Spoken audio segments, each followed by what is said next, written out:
Aujourd'hui, je discutais tout à l'heure avec quelqu'un. J'ai dit, Ouattara, il parle. Mais qu'est-ce qu'il a fait aujourd'hui en Côte d'Ivoire? La première des choses à faire pour développer une nation, c'est l'adressage. Vous êtes aujourd'hui en France, vous êtes aux États-Unis, vous êtes en Chine. S'il n'y a pas d'adresse, on ne peut pas se développer. Jamais. Jamais ça ne peut arriver. Parce que le citoyen doit être identifié. Mais identifié, rattaché à un endroit bien précis. Là où il habite. Mais il faut donner le nom à la rue de là où il habite, un numéro à sa maison et après on prend son ADN ou son empreinte pour rattacher à ce numéro. Si tu ne le fais pas, c'est impossible que tu puisses créer le développement dans ton pays. C'est pas possible. Oui, si tu ne fais pas cela, tu ne peux pas faire un système de bancarisation. Vous êtes ici. Si vous n'avez pas de compte bancaire, vous ne pouvez rien faire. Mais si vous n'avez pas d'adresse, vous ne pouvez pas avoir de compte bancaire. Si vous n'avez pas d'adresse, on ne peut pas vous identifier comme étant un citoyen qui paye ses impôts. Donc l'identification fiscale aussi doit être faite et rattachée à l'identification et à l'adressage.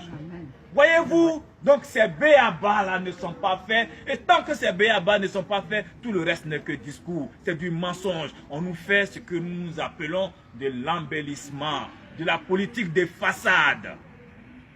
On construit un pont et on le brandit. Mais ce pont, quand on le construit, en même temps, ce que vous ne savez pas, c'est qu'on fait construire un pont à 100 et quelques milliards, 140 milliards à Bolloré, à Bouygues, pardon. Mais ce pont, si le nombre de voitures qui doivent passer dessus n'est pas atteint, ce sont les Ivoiriens, les citoyens ivoiriens qui doivent payer la différence à Bouygues. C'est pas normal. Quand un homme d'affaires va faire ses affaires dans un pays, tu construis ton pont, soit tu gagnes, soit tu perds. Mais tu ne dis pas, si vous ne passez pas dessus, vous payez. Ça, c'est de l'escroquerie et Ouattara contribue à faire de l'escroquerie en faveur de ses amis. Et ça, c'est pas normal. Nous voulons des ponts. Même au Burkina Faso, il y a des ponts. Au Mali, le président ATT, qui est un soldat, il a construit un pont plus long que le pont HKB. Mais ce n'est pas un pont payant. Ouattara fait de l'escroquerie au profit de sa famille, au profit de ses amis, au profit des Bolloré, des Bouygues. Et ça, on ne peut pas l'accepter. Aujourd'hui, l'industrialisation dont on a besoin pour notre développement, l'industrialisation c'est zéro. Le bilan est négatif. Oui, un homme qui dit qu'il veut industrialiser un pays, mais on fait l'industrie avec quoi? Vous les femmes, les sacs à main que vous avez, c'est des millions et des millions d'emplois. C'est de l'argent qu'on fait rentrer dans un pays avec des sacs à main, des vestes, des chaussures, des lacets. Oui, c'est une industrie. Mais pour faire cette industrie, il faut faire le cuir. C'est la matière première. Mais si tu ne fais pas des élevages de bœufs, de serpents, de crocodiles et autres, tu ne pourras pas avoir une industrie de cuir. C'est l'intelligence. Et quand tu mets en place ce système d'élevage, après tu mets en place des tanneries, après tu mets en place des écoles qui vont avec ces métiers auxquels tu as pensé. Donc il faut avoir une vision. Ouattara n'a pas de vision.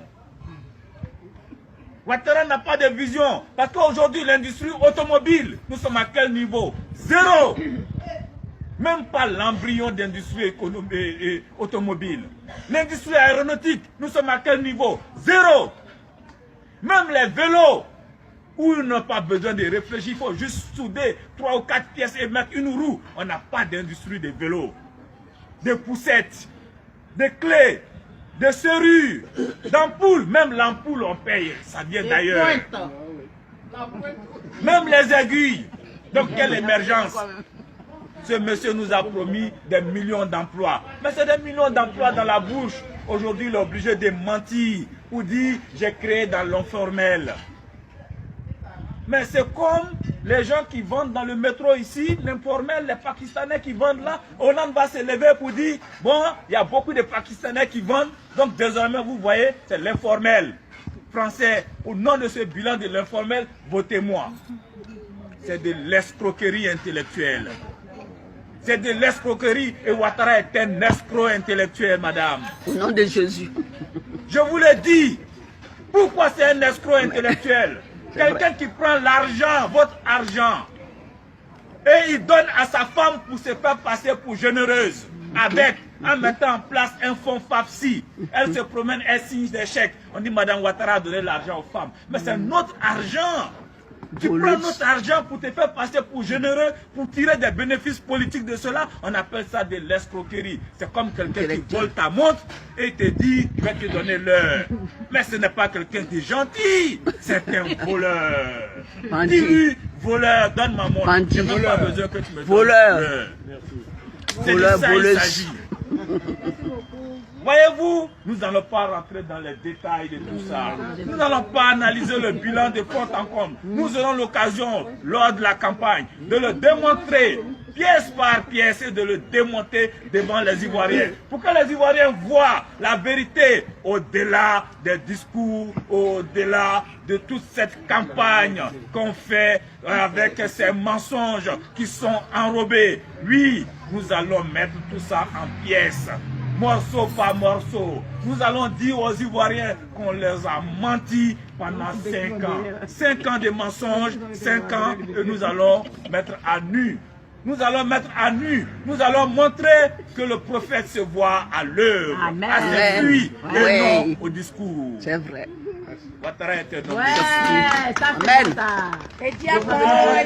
Amen. Amen. Chers compatriotes, terminé en disant, et donc, un proverbe baoulé qui dit Asia klo, aklama klo siesié.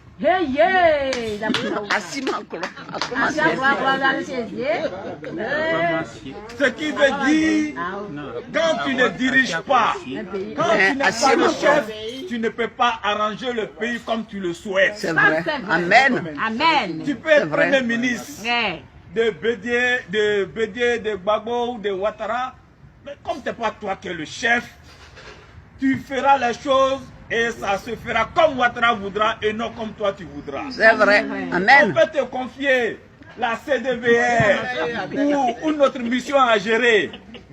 Mais comme ce n'est pas toi qui es le chef, si Ouattara ne veut pas que tu réussisses ta réconciliation, tu ne réussiras pas. Ce sera l'échec. C'est vrai. Voyez-vous, Ouais. je ne veux pas rentrer dans les détails de tout ça. On aura l'occasion d'en parler. Mais je pense que Clogne, celui qui doit scier ça la prochaine fois, il faut que ce soit une autre personne pour qu'il puisse scier le clone. Ah, ça! Hakim, vous venez d'écouter celui qui était considéré comme un opposant avant, mais qui aujourd'hui dans la majorité, parce qu'il est à la CEI, et les choses ont changé.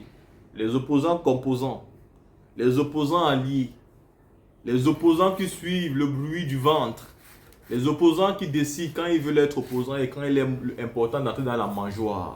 Les personnes qui étaient d'une lucidité inouïe. Il vient de dire ce que j'ai l'habitude de dire. Sans un système d'identification directe, les pays africains ne pourront pas se développer de manière réelle.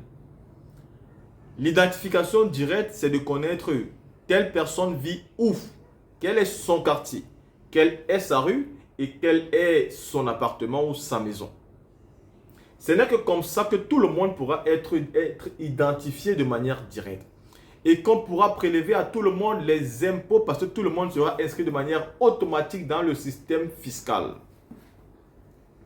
Mais il est inadmissible que vous vivez dans un pays où on ne sait pas où Pierre et Paul vivent et on pense que ce pays est développé. Alors qu'un système numérique, identification directe, permettant même au gouvernement d'avoir le contrôle sur tous ses citoyens n'existe pas. Vous pouvez donc construire des gratte-ciel, des châteaux. Tant que ce système n'est pas fait, il est impossible que ça arrive. C'est pourquoi en Afrique, quand des livreurs veulent venir vous livrer, ils sont obligés de vous appeler au téléphone pour savoir exactement où ils doivent venir. Mais dès que le système d'identification sera fait, les livreurs n'auront plus besoin de vous appeler. Ils frapperont directement à votre porte. Parce que tout sera fait de telle sorte qu'ils puissent arriver devant votre porte sans toutefois vous déranger au téléphone. Voyez-vous, c'est ce système que M. Alassane Dramane Ouattara n'est pas encore capable de faire aujourd'hui, mais il se dit être dans un pays développé. Donc ce que M. Doumbia dit ici, c'est purement la vérité. Tous les pays africains doivent pouvoir créer ce système d'identification, obligeant donc les citoyens à être inscrits sur le système fiscal de leur pays, mais aussi à contrôler tous ceux qui travaillent et savoir combien ils doivent payer en termes d'impôts. Donc, les impositions qu'on veut aujourd'hui obliger aux citoyens de payer dans tous les pays africains, pourtant on sait très bien que les identifications ne sont pas faites, mais c'est une perte de temps. Parce que qui payera ça? Chacun fera toujours ce qu'il veut. Et le gouvernement n'a pas le pouvoir d'obliger aux citoyens de payer.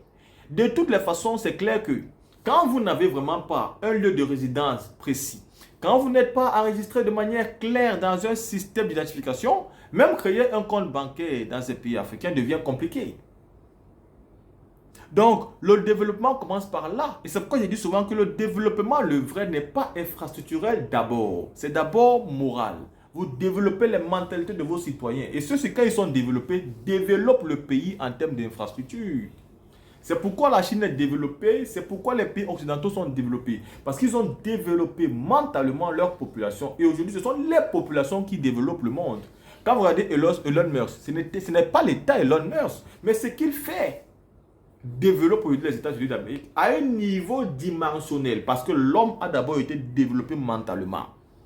Mais chez nous, nous avons des docteurs de bavardage, des docteurs de grands débats, mais pas de docteurs qui nous permettent de développer notre État. Et nous avons surtout un système qui empêche même à nos hommes intellectuels de se développer beaucoup plus pour permettre aux populations de pouvoir un jour inventer, créer et changer le système de manière définitive.